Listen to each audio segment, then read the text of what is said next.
Student सिर्फ Redmi लिखे हुए हैं। आप तक हमारी आवाज अगर पहुंच रही है तो आप अपना सही नेम लिख लीजिए। श्याम वर्मा। ये क्लास 10 अभी स्टार्ट होने जा रहा है। श्याम वर्मा, अगर आप तक हमारी आवाज पहुंच रही है तो अभी क्लास 10 स्टार्ट होने जा रहा है। आप क्लास 9 का स्टूडेंट है।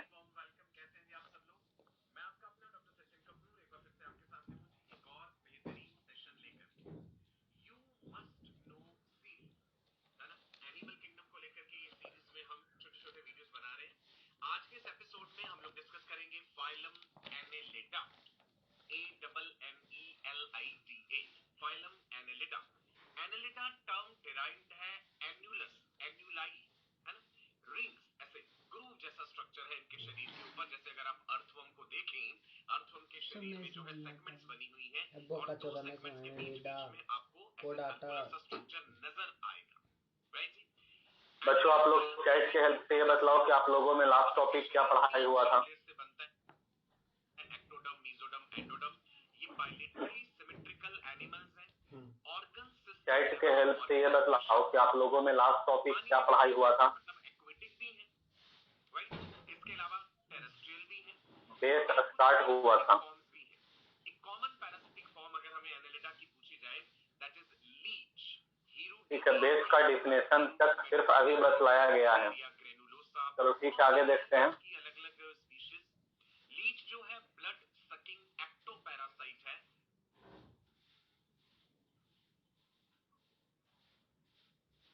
तो बेस के डिफिनेशन के बाद आगे हम लोग को पढ़ना है टाइप्स ऑफ बेस। तो हम हेडिंग यहाँ बना रहे हैं टाइप्स ऑफ बेस। तो बच्चों, बेस देखो कितने प्रकार का होता है।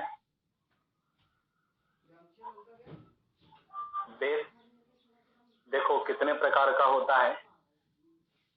सबसे पहला जो टाइप है वो है स्ट्रॉन्ग बेस।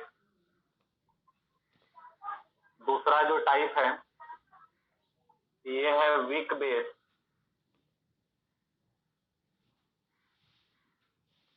तीसरा जो टाइप है ये है concentrated base.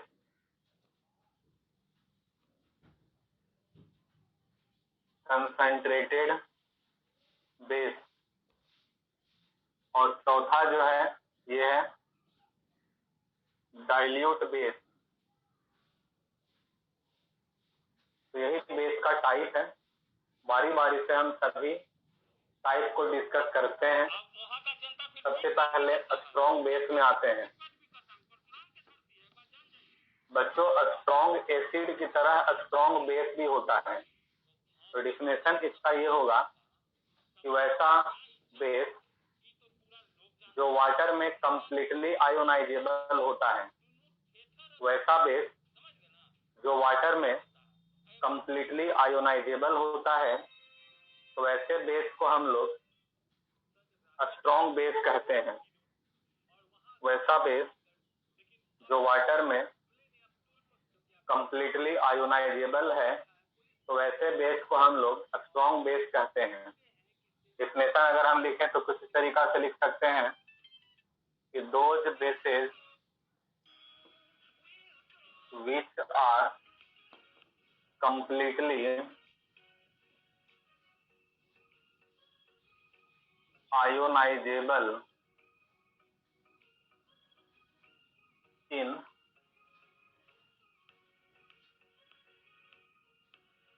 water are called a strong base। Example इसका हो जाएगा NaOH, KOH, LiOH, etc। अगला है वीक बेस।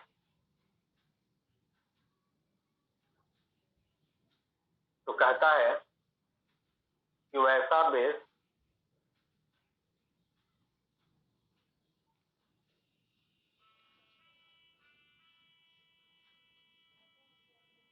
वैसा base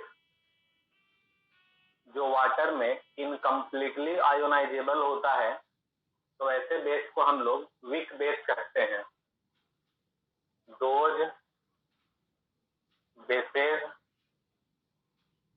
which are incompletely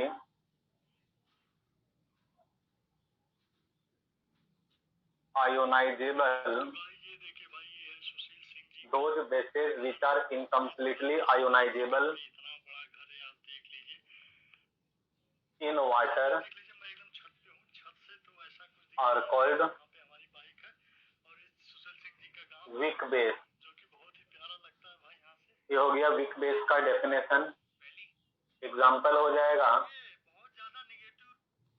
MgOH का होल ट्वाइस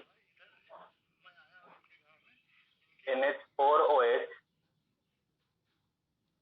CuOH का होल ट्वाइस एक्सेट्रा। बच्चों कौन सा स्ट्रॉन्ग है कौन सा वीक है ऐसे हम लोग को पता नहीं चलेगा, वो हम लोगों को याद रखना होगा। ये हम लोगों को याद रखना होगा कि कौन सा स्ट्रॉन्ग एसिड है और कौन सा स्ट्रॉन्ग बेस है, कौन सा स्ट्रॉन्ग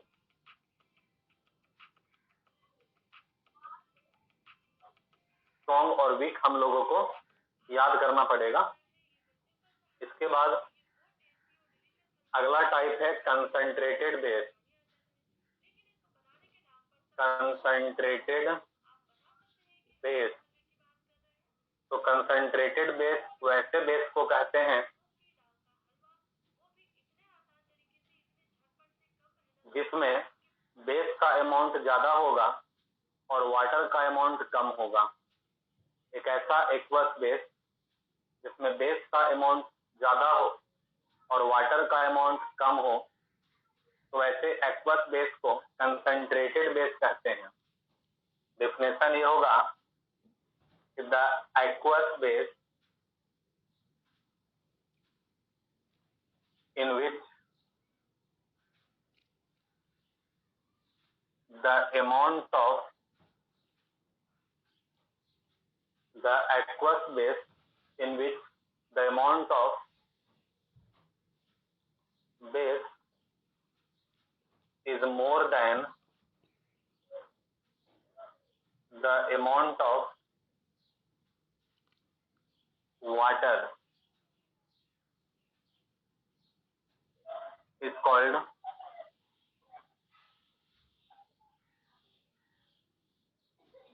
concentrated base।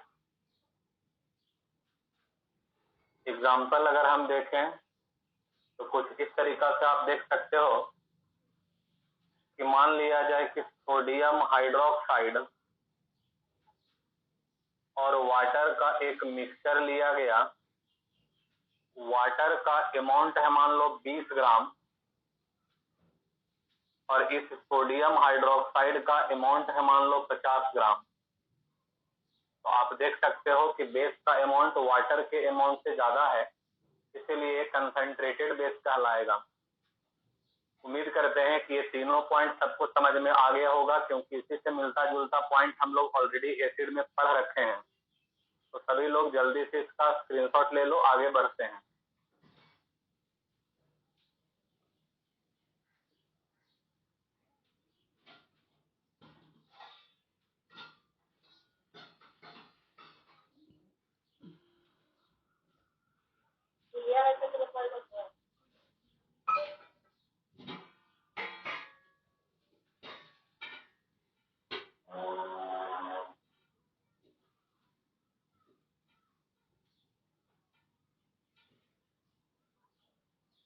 चलो इसको इरेज करके आगे बढ़ते हैं। अगला है डाइल्यूट बेस। इरेज करते हैं और आगे बढ़ते हैं। नेक्स्ट है डाइल्यूट बेस।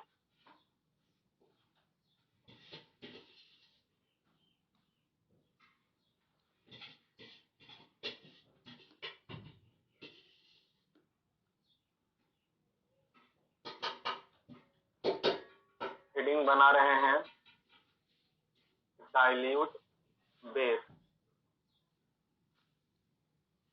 बच्चों कहा जाता है कि एक ऐसा एक्वस बेस जिसमें बेस का अमाउंट कम हो और वाटर का अमाउंट ज्यादा हो, एक ऐसा एक्वस बेस जिसमें बेस का अमाउंट कम हो और वाटर का अमाउंट मोर हो, तब हम लोग इस प्रकार के एक्वस बेस को डाइल्यूट बेस कहते हैं। यही है डाइल्यूट बेस का डेफिनेशन। तो चलो इसके डेफिनेशन को हम पहले लिखते हैं। तो डेफिनेशन ये होगा, the aqueous base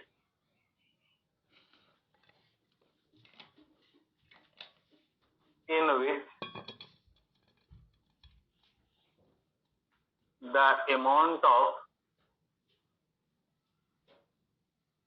base is less than the amount of water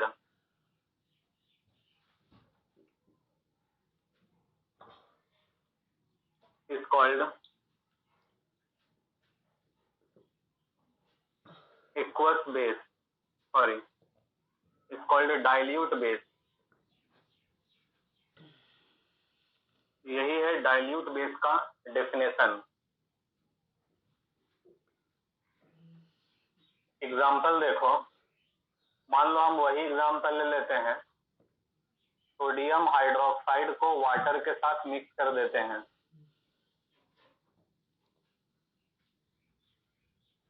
तो ये वाटर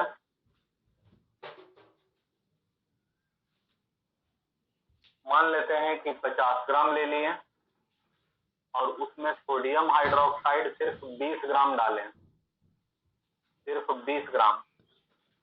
इस प्रकार से ये डाइल्यूट बेस बनेगा। नेक्स्ट है इसके बाद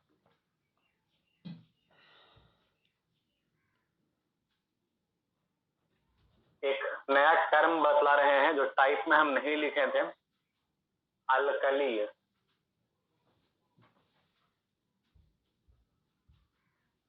तो देखो अल्कली किसको बोलते हैं? वैसा बेस जो वाटर में सॉल्युबल होता है, वैसा बेस जो वाटर में सॉल्युबल होता है, तो उसी सॉल्युबल बेस को अल्कली कहते हैं।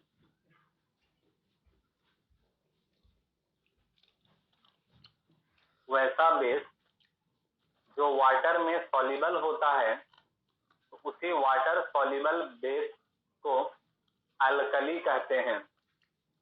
तो डेफिनेशन होगा, those bases which are soluble in water are called alkali। Example, NaOH, KOH, LiOH, etcetera. तो बच्चों आप शायद ये देख पा रहे होंगे जितना भी एग्जाम्पल लिखे हैं ये सब एग्जाम्पल स्ट्रॉन्ग बेस में था। तो आप ये समझ सकते हो कि अधिकतर स्ट्रॉन्ग बेस अल्कली होता है। ध्यान दो बच्चों, हम एक अधिकतर वर्ड बोल रहे हैं, मतलब मोस्ट। इंग्लिश में अगर हम बोले तो मोस्ट बोल सकते हैं। मोस्ट स्ट्रॉन्ग बेस जो है वो अल्कली होता है, लेकिन सारा को हम लोग नहीं बोल सकते। ठीक है। इसके बाद एक और टर्म मैं आप लोगों को बतलाने जा रहा हूं।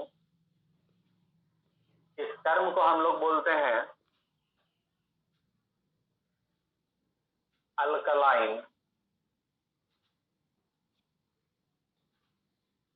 तो अल्कलाइन देखो क्या है, अल्कलाइन बेस का ही एक दूसरा नेम है। जहां जहां पे आप बेस लिखे हो वहां वहां पे आप अल्कलाइन लिख सकते हो। मतलब जितने भी प्रकार के बेस होते हैं उन सभी बेस को हम अल्कलाइन कह सकते हैं। All bases are called alkaline. बाकी आप इसमें एग्जांपल कोई भी बेस लिख सकते हो। NaOH हो जाएगा, NH4 4OH हो जाएगा,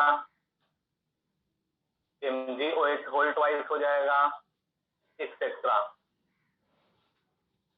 अब एक इंपॉर्टेंट पॉइंट बतलाने जा रहे हैं जिसको हम लोग कहते हैं एसिडिटी। जब आपको हम एसिड पढ़ाए होंगे तो एसिड में आपको पढ़ाया गया होगा बेसिसिटी। एसिड में आप लोगों को पढ़ाया गया होगा बेसिसिटी।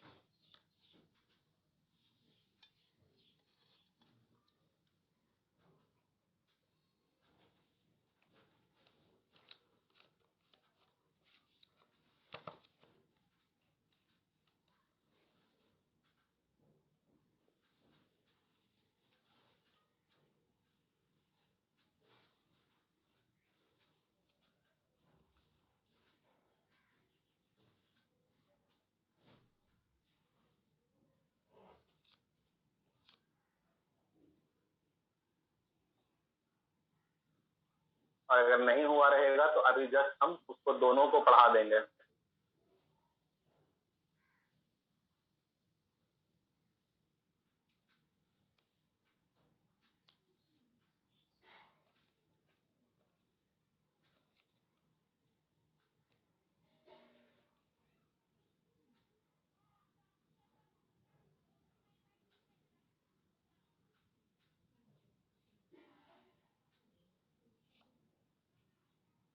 तेजस हैंड रेज कर लो, थोड़ा बतलाओ कि पढ़ाए थे कि नहीं एसिड में बेसिसिटी।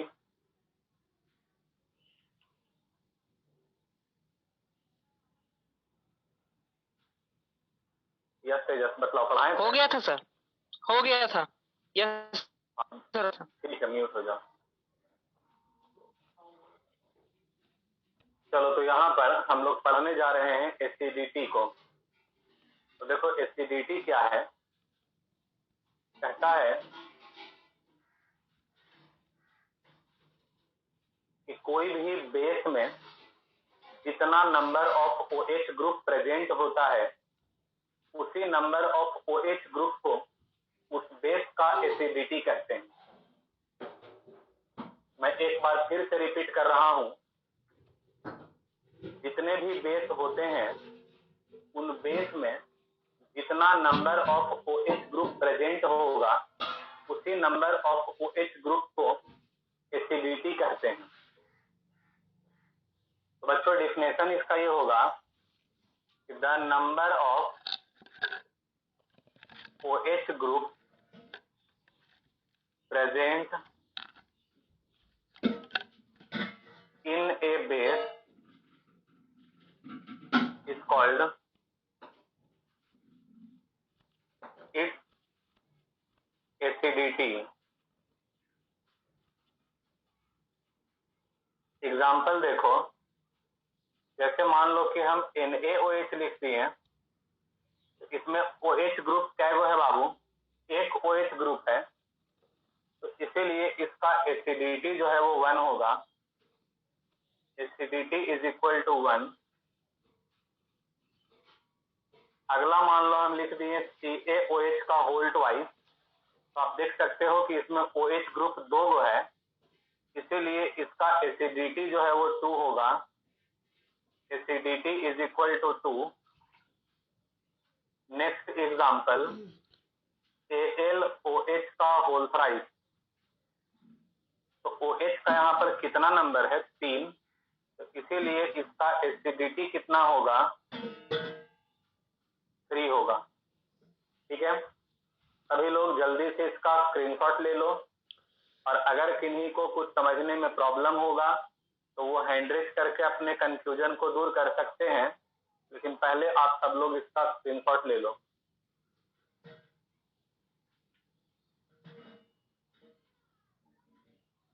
चलो उम्मीद करते हैं कि सभी लोग इसका स्क्रीनशॉट ले चुके हैं। अब अगर किन्हीं को कुछ प्रॉब्लम है तो वो हैंड रेज करके अपने कंफ्यूजन को दूर करो। शशि रंजन बोलो, क्या कंफ्यूजन है आपको? सर बेस और अल्कली में डिफरेंस क्या है सर? सारा बेस अल्कली नहीं होता है, लेकिन सारा अल्कली बेस होता है। अल्कली सिर्फ उसी बेस को कहते हैं जो पानी में अच्छे से घुल जाता है। समझ में आया? Yes sir. म्यूट हो जाओ। तेजस बोलो। एसिडिटी के बेसिस पे क्लासिफिकेशन होता है बेसिस का? हाँ बिल्कुल, मोनो एसिडिक बेस इस तरीका से करते हुए होता है। तो मोनो मतलब एक होता है, तो वैसा बेस जिसमें OH ग्रुप एक रहेगा उसको बोलेंगे mono acidic base. Di acidic base, तो डाई का मतलब दो होता है, तो जिसमें OH का नंबर 2 रहेगा, OH ग्रुप 2 रहेगा, उसको डाई एसिडिक बेस कहेंगे। तेजस क्या समझ में आया?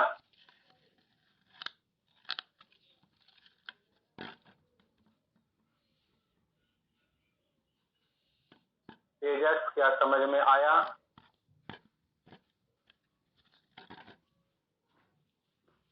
रौनक राज बोलो। रौनक सर जैसे आप हम लोग को एसिड के बारे में बताए थे सर कि एसिड जब वाटर में रहेगा तभी वो अपना नेचर शो करेगा, वैसे बेस में भी होता है क्या? करेगा। हाँ हाँ बिल्कुल, बेस बेस में भी वही चीज है।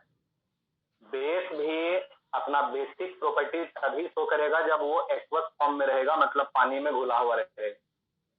ठीक है, कारण बिल्कुल एसिड की तरह ही होगा इसका भी। सर बेस से रिलेटेड एक और क्वेश्चन भी था सर। जैसे कोई नेचुरल बेस होता है सर? हाँ होता है, जो हम लोग को नेचुरली ऑब्टेन होता है। हाँ बिल्कुल हो सकता है। जैसे क्या हम बताएं, कभी कभी झाड़ में किसी पेड़ के पत्ती को या उसके फूल को जब तोड़ते हैं तो देखता होगा उसमें उजला उजला मिल्क जैसा निकलता है। Yes sir. तो वो एक बेस होता है एक्चुअली। या इसी तरह से और भी कई सारा बेस है, ऐसा बात नहीं कि सिर्फ यही एग्जांपल होगा। ठीक है, और भी कई सारा होगा जो नेचुरली पाया जाता है।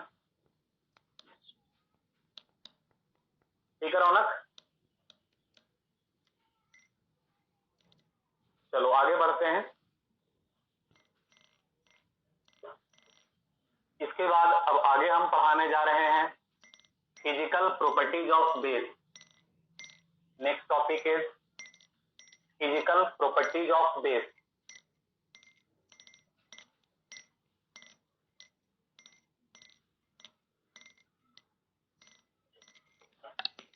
लिंक बना देते हैं फिजिकल प्रॉपर्टीज ऑफ बेस। तो बच्चों ध्यान देना, एसिड की तरह ही इसमें भी टोटल 7 पॉइंट हम बतलाने जा रहे हैं, जिसमें सबसे पहला पॉइंट यह है कि बेस जो है वो टेस्ट में बीटर होता है। बीटर का मतलब होता है कड़वा। तो पहला पॉइंट होगा bases are bitter in taste. दूसरा पॉइंट होगा कि बेस जो है एक्वस फॉर्म में इलेक्ट्रिसिटी का गुड कंडक्टर होता है। Bases are good conductor of electricity in the aqueous form. Next third point है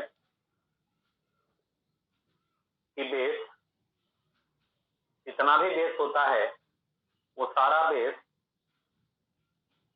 OH ग्रुप को कंटेन करता है। जैसे आपको याद करो बताए होंगे कि सारा एसिड हाइड्रोजन एटम को कंटेन करता है, बिल्कुल उसी तरह से सारा बेस हाइड्रोक्साइड ग्रुप को कंटेन करता है।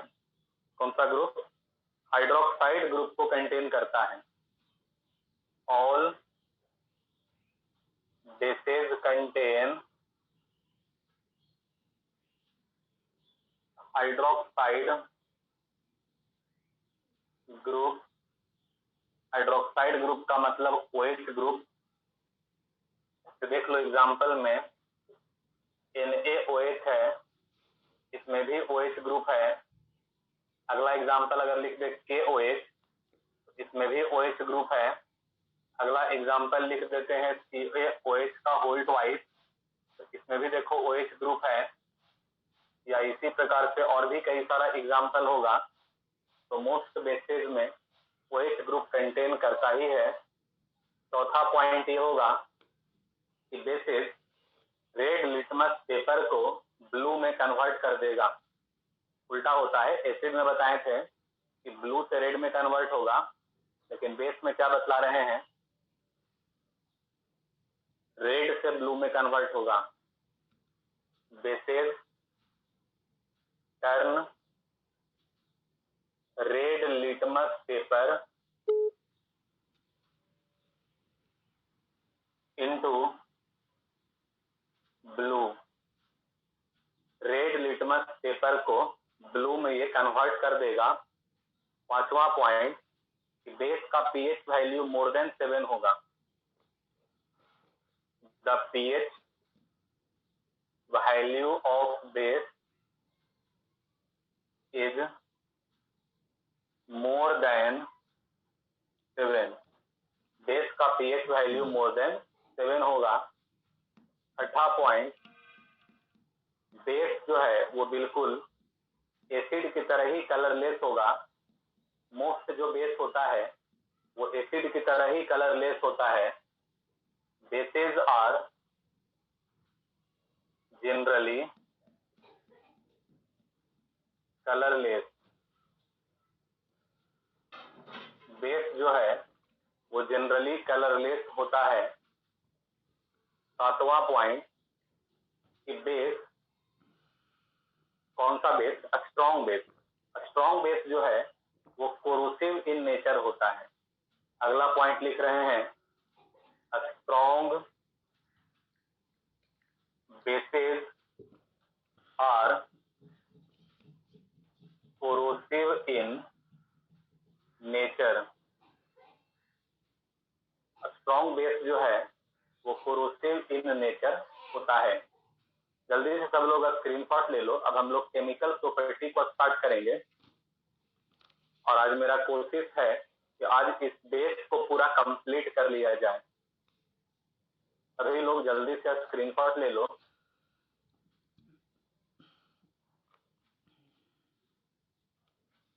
चलो, तो उम्मीद करते हैं कि सभी लोग स्क्रीनशॉट ले चुके हैं। तब इसको हम इरेज करके आगे बढ़ते हैं केमिकल प्रॉपर्टी की ओर। मतलब अब हम लोग मेनली रिएक्शन को पढ़ने जा रहे हैं।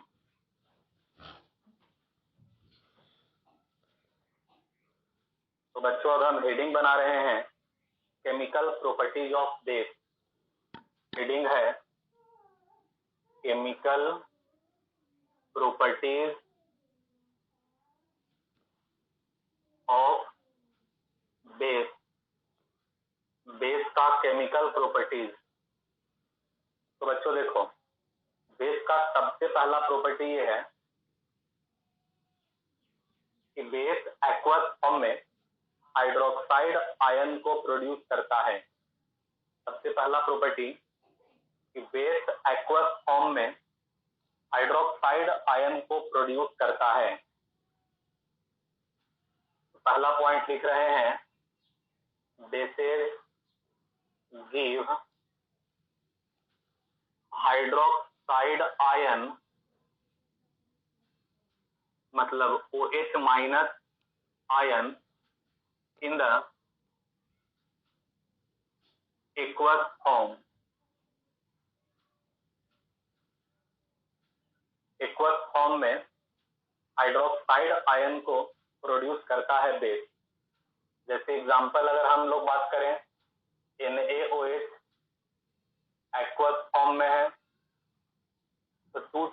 बनाएगा Na++ OH- आयन। तो देख सकते हो कि हाइड्रोक्साइड आयन प्रोड्यूस हुआ है। अगला एग्जांपल KOH, इसको एक्वस फॉर्म में ले लिए, तो ये टूट करके बनाएगा K++ OH- आयन। दूसरा प्रॉपर्टी, रिएक्शन ऑफ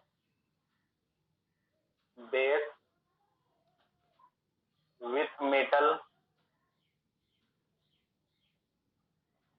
बेस के साथ मेटल का रिएक्शन। तो कहता है कि अगर बेस मेटल के साथ रिएक्शन करेगा तो वह मेटालिक साल्ट और हाइड्रोजन गैस बनाएगा। तो मदर इक्वेशन कुछ इस तरीका से लिख सकते हैं कि base plus metal arrow metallic salt plus hydrogen gas. बच्चों थोड़ा यहाँ पर आपको कंसंट्रेट होकर के समझना चाहिए।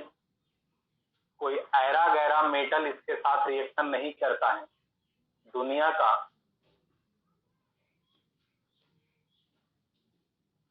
दुनिया का सारा मेटल बेस के साथ रिएक्शन नहीं करेगा। कुछ स्पेशल मेटल होता है जो बेस के साथ रिएक्शन कर सकता है। बच्चों मेरी बात को ध्यान से सुनिए, सारा मेटल बेस के साथ रिएक्शन नहीं करता है, बल्कि कुछ स्पेशल टाइप का मेटल होता है जो बेस के साथ रिएक्शन करेगा। तो सवाल उठता है कि वो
जी हाँ, तो सब लोग कनेक्ट हो गए होंगे वापस।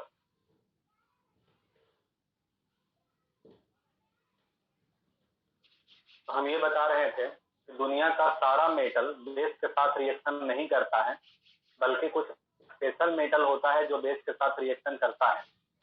अब सवाल उठता है कि कौन कौन सा मेटल बेस के साथ रिएक्शन करेगा। तो बच्चों ये आप लोग भी जान सकते हैं, बस आप लोग को सिर्फ वैलेंसी याद होना चाहिए। तो कहता है कि सिर्फ वैसा मेटल बेस के साथ रिएक्शन कर सकता है, सिर्फ वैसा मेटल बेस के साथ रिएक्शन कर सकता है जिस मेटल का नेगेटिव रेडिकल एग्जिस्ट करता है। इस मेटल के बारे में लिख रहे हैं, only those metal can react with base which can exist in the form of negative radical। तो मेरे ख्याल से ये पॉइंट से आप लोगों को अभी समझ में नहीं आया होगा, तो चलो इसको हम डिस्क्राइब करते हैं। बच्चों सोचो, सोडियम मान लो हम लिख दिए, क्या सोडियम से आप लोग कोई रेडिकल याद किए हैं? सोडियम से क्या कोई आप रेडिकल याद किए हैं? नहीं। तो सोडियम इस मेटल के कैटेगरी में नहीं आएगा। ठीक, तो सवाल उठता है कौन कौन सा मेटल आएगा। तो कुछ मेटल का हम यहाँ नाम लिखते हैं, यहाँ मेटल लिख रहे हैं, नीचे में हम रेडिकल लिख रहे हैं,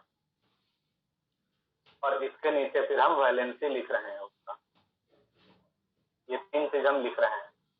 तो पहला मेटल मान लो हम ले लिए जिंक, जिसका सिंबल होता है Zn। तो बच्चों जिंक से आप एक रेडिकल हो सकता है याद किए होंगे, जिंकेट। जिंक से एक नेगेटिव रेडिकल एग्जिस्ट करता है जिसको जिंकेट कहते हैं। फॉर्मूला होता है ZnO2 और वैलेंसी होता है -2।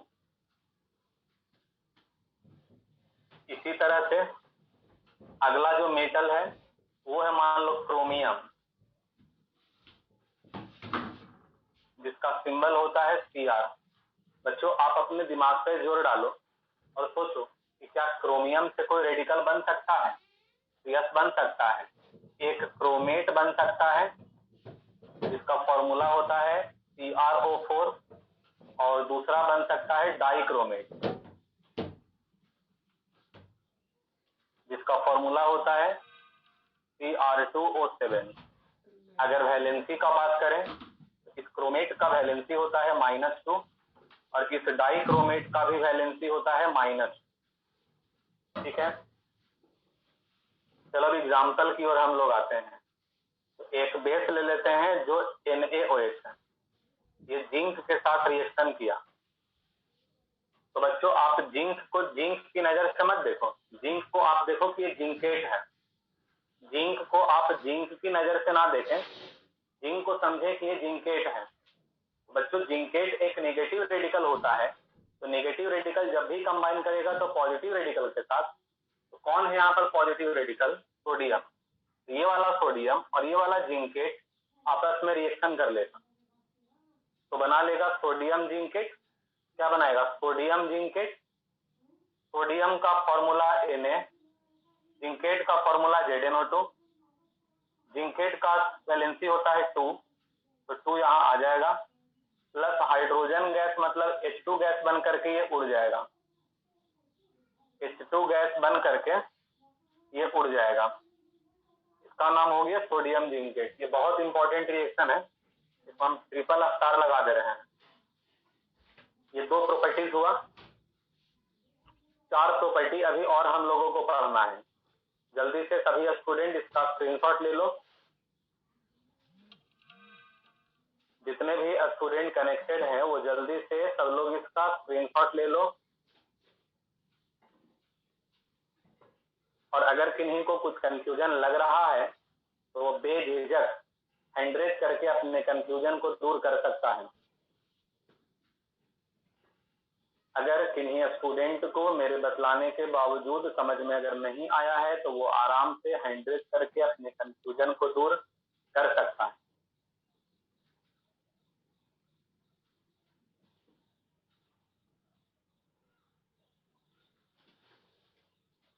चलो, कोई भी स्टूडेंट हैंड रेज नहीं किए हैं, मतलब लगता है सभी लोगों को ये समझ में आ गया है।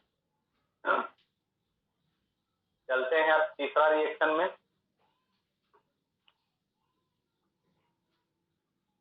बच्चों इसके बाद थर्ड में है reaction of base with metal carbonate. Base का रिएक्शन मेटल कार्बोनेट के साथ। बेस का रिएक्शन किसके साथ? मेटल कार्बोनेट के साथ। तो हम थर्ड नंबर में हेडिंग बना रहे हैं reaction of base with metal carbonate.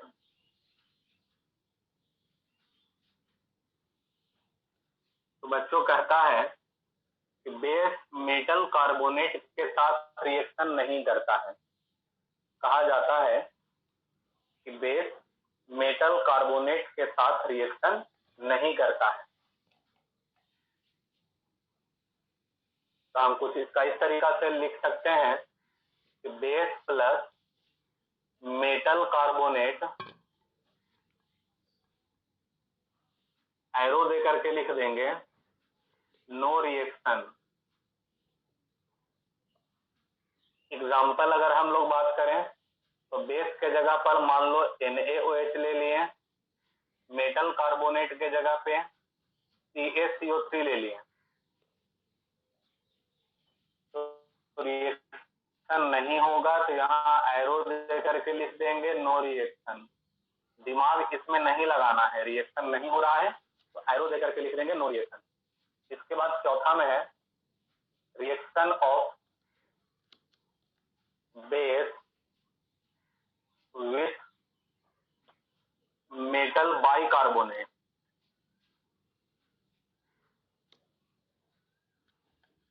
Reaction of base with metal bicarbonate. तो बच्चों अगर कार्बोनेट के साथ रिएक्शन नहीं किया तो बाइकार्बोनेट के साथ भी रिएक्शन नहीं ही करेगा। यानी कि यहां पर भी हम ऊपर की तरह ही कुछ लिख सकते हैं इस तरीका से कि बेस जब रिएक्शन करेगा मेटल बाइकार्बोनेट के साथ तो एरो दे करके लिखेंगे नो रिएक्शन। अब एग्जाम्पल देख लिया जाए। बेस के जगह पर कोई एग्जाम्पल ले ले, सपोज KOH ले लेते हैं इस बार, और मेटल बाइकार्बोनेट के जगह पर NaHCO3 ले लेते हैं। तो बच्चों दिमाग नहीं लगाना है क्योंकि बाइकार्बोनेट है ना, तो लिख देना है नो रिएक्शन यहाँ। अब इसके बाद दो प्रॉपर्टी और बचा है। आज हम इस पूरा बेस को कंप्लीट कर दे रहे हैं, ठीक है बच्चों? सभी लोग ध्यान देंगे, आज 8 तारीख हो गया है। आपको 10 तारीख तक मतलब मंडे तक सभी स्टूडेंट का पेमेंट बिल्कुल जमा हो जाना चाहिए। पेमेंट जमा करने का तरीका है ऑनलाइन। आप गूगल पे या फोन पे या डायरेक्ट अकाउंट में आप भेज सकते हैं। डिटेल आपको शायद ऑफिस के द्वारा भेजा जा चुका होगा, या अगर आपको पेमेंट के डिटेल में कुछ प्रॉब्लम है तो आप पर्सनली फोन करके डिटेल को समझ सकते हैं और उसके बाद आप अपना पेमेंट को भेज सकते हैं। ध्यान रखेंगे कि पेमेंट अगर आप ऑनलाइन करते हैं तो उस पेमेंट का स्क्रीनशॉट ले करके जिस नंबर पर आप गूगल पे या फोन पे करेंगे उसी नंबर पे व्हाट्सएप कर देना है। पेमेंट का स्क्रीनशॉट उसी नंबर पे आपको व्हाट्सएप कर देना है और आप अपना डिटेल भी सेंड करेंगे, name, father's name, class, section etcetera. जो बेसिक डिटेल होता है आप डिटेल भी सेंड करेंगे, ठीक है? तो सभी लोग पेमेंट पर ध्यान दीजिए। अभी बहुत कम स्टूडेंट की पेड किए हैं, है ना? तो 10 तारीख के बाद अगर रिमूव कर दिया जाएगा तो फिर उसमें ये नहीं बोलिएगा आप लोग कि पहले से इंफॉर्मेशन नहीं दिया गया था। आपको लगातार 4 और 5 तारीख से ही कहा जा रहा है, इसीलिए आप लोग थोड़ा पेमेंट पर ध्यान देंगे तभी सब कुछ सही ढंग से चल पाएगा। क्योंकि हमें भी कई सारे टीचर को पे करना है, रेंट देना है, कई सारा काम हमारे पास भी है। तो जब तक आप फीस पेड करेंगे नहीं तो फिर पूरा जो सिस्टम है वो गड़बड़ हो जाएगा और फिर दिक्कत होगा क्लास चलने में, ठीक है? तो थोड़ा फी पर ध्यान रखेंगे। जैसे आप ऑफलाइन में जमा करते थे टाइम पर बिल्कुल उसी तरह से ऑनलाइन में भी आप टाइम पर जमा करेंगे अपना फी। ठीक है, चलो इसके बाद 5th नंबर हम बतलाने जा रहे हैं। 5th है reaction of base with acid. Base का रिएक्शन किसके साथ? एसिड के साथ। तो ये ऑलरेडी मैं आप लोग को बता चुका था, इसको न्यूट्रलाइजेशन रिएक्शन कहते हैं। तो कहता है कि बेस जब एसिड के साथ रिएक्शन करता है तो रिएक्शन करने के बाद साल्ट प्लस वाटर का फॉर्मेशन करेगा। क्या बनाएगा? Salt plus water. इस रिएक्शन को बोलते हैं न्यूट्रलाइजेशन रिएक्शन। न्यूट्रलाइजेशन रिएक्शन कहते हैं इसे हम लोग। बच्चों एग्जाम्पल पर ध्यान देंगे। बेस में मान लो कि NaOH ले लिया गया, एसिड के जगह पर HCl ले लिया गया। Na जो मेटल है वो इस H को हटा देगा और इसके जगह पर खुद आकर के बैठ जाएगा, तो बन जाएगा NaCl प्लस H2O। छठा और सबसे लास्ट रिएक्शन है ये। सबसे लास्ट रिएक्शन अब हम आपको बतलाने जा रहे हैं। तो लास्ट कहता है reaction of base with non metallic oxide.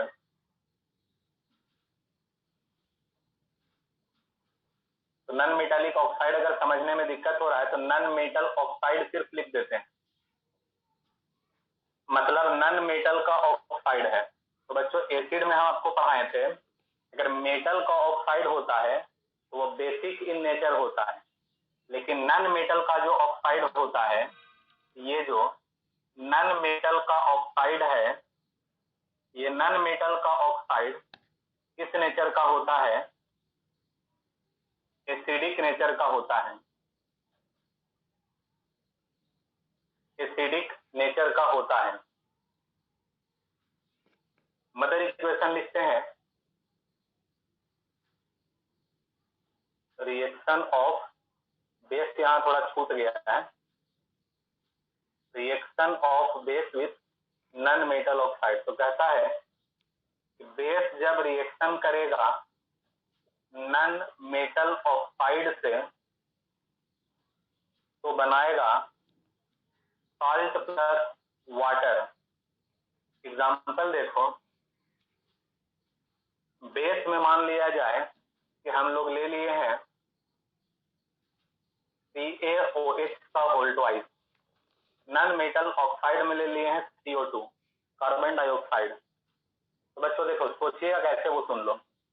जो भी यहाँ पर आप नॉन मेटल ऑक्साइड लेंगे, पहले उसमें आप एक ऑक्सीजन को जोड़ दीजिएगा। तो एक ऑक्सीजन को जोड़ेंगे तो CO2 CO3 बन जाएगा, जिसको हम लोग कार्बोनेट कहते हैं, जिसका वैलेंसी होता है -2। तो आप इस CO2 को कार्बन डाइऑक्साइड की नजर से मत देखिए, बल्कि इसको कार्बोनेट की नजर से देखिए। तो ये क्या है बच्चों? कार्बोनेट। तो अगर ये कार्बोनेट है जिसका वैलेंसी माइनस में होता है तो वो रिएक्शन करेगा पॉजिटिव रेडिकल के साथ, मतलब कैल्शियम के साथ। तो बनाएगा कैल्शियम कार्बोनेट। क्या बनाएगा? Calcium carbonate. क्या बनाएगा? Calcium carbonate. क्या फॉर्मूला हो जाए कैल्शियम कार्बोनेट का? CaCO3, और ये तो कॉमन है, वाटर बनेगा ही, तो प्लस H2O। इस प्रकार से ये पूरा बेस जो है वो खत्म होता है। सभी स्टूडेंट जल्दी से स्क्रीनशॉट ले लेंगे।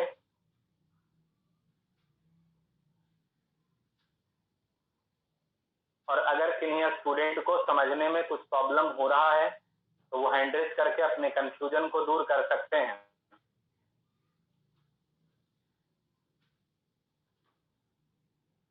रौनक राज बोलो।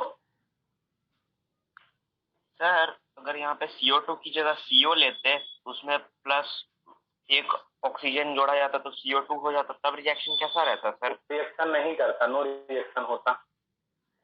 क्यों सर? कार्बन डाइऑक्साइड एक रेडिकल नहीं है, वो एक कंपाउंड है। और कंपाउंड पॉजिटिव रेडिकल के साथ रिएक्शन नहीं करता है। पॉजिटिव रेडिकल के साथ कंबाइन जब भी करेगा तो नेगेटिव रेडिकल ही कंबाइन करेगा। तो CO2 एक कंपाउंड होने के कारण ये रिएक्शन नहीं करेगा, समझे? Yes sir. म्यूट हो जाओ और हैंड ऑन कर लो। सौम्या बोलो। सर यहाँ पे CO2 है तो CO3 आप इसीलिए माने क्योंकि रिएक्शन करने के लिए। बिल्कुल बिल्कुल, हाँ। Yes sir. म्यूट हो जाओ और हैंड ऑन कर लो।